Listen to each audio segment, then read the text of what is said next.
BTS BTS BTS মানুষ কেন এত পাগল বিটিএস নিয়ে? ইন্টারনেটে গেলেই I purple you, purple heart emoji, আর তুমি যদি বিটিএস সম্পর্কে নেগেটিভ কিছু কমেন্ট করছো, ব্যাস বিটিএস আর্মি গুলো খেতে যায়।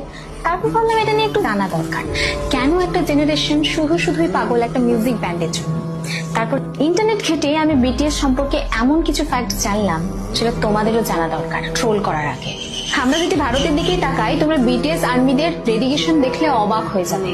আসামের বন্যা হোক বা কোনো ন্যাশনাল ক্রাইসিস, এই ফ্যানরাই বিটিএস এর নামে লাখ লাখ টাকার ফান্ড রেজ করে ফেলেছিল।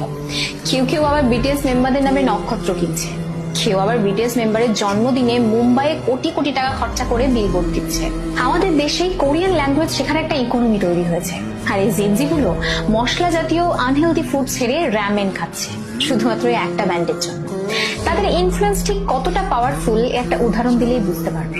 বিটিএস এর একজন মেম্বার জাস্ট ক্যাজুয়ালি লাইভে এসে একটা লিপ বাম ইউজ করে, আর রেজাল্ট কয়েক ঘন্টার মধ্যে পৃথিবী থেকে সেই লিপ বাম পুরো স্টক আউট হয়ে যায়।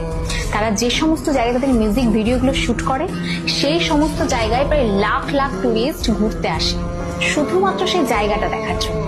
এটাই বলে গ্লোবাল সফট পাওয়ার। অনেকে হয়তো এটাকে পাগলামি বলবে, কিন্তু কখনো ভেবে দেখেছো যেখানে পপ মিউজিক মানেই ছিল গ্ল্যামার, সেখানে বিটিএস কথা বলে সেলফ লাভ এবং মেন্টাল হেলথ নিয়ে। একটা দেউলিয়া প্রায় কোম্পানি থেকে উঠে এসে হোয়াইট হাউসে স্পিচ দেওয়া, এই স্ট্রাগলটাই জেনজিকে মোটিভেট করে।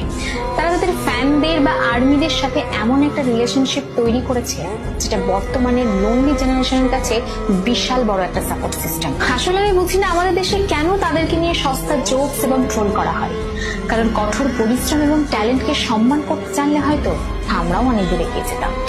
And lastly, I'm not a BTS fan and I don't enjoy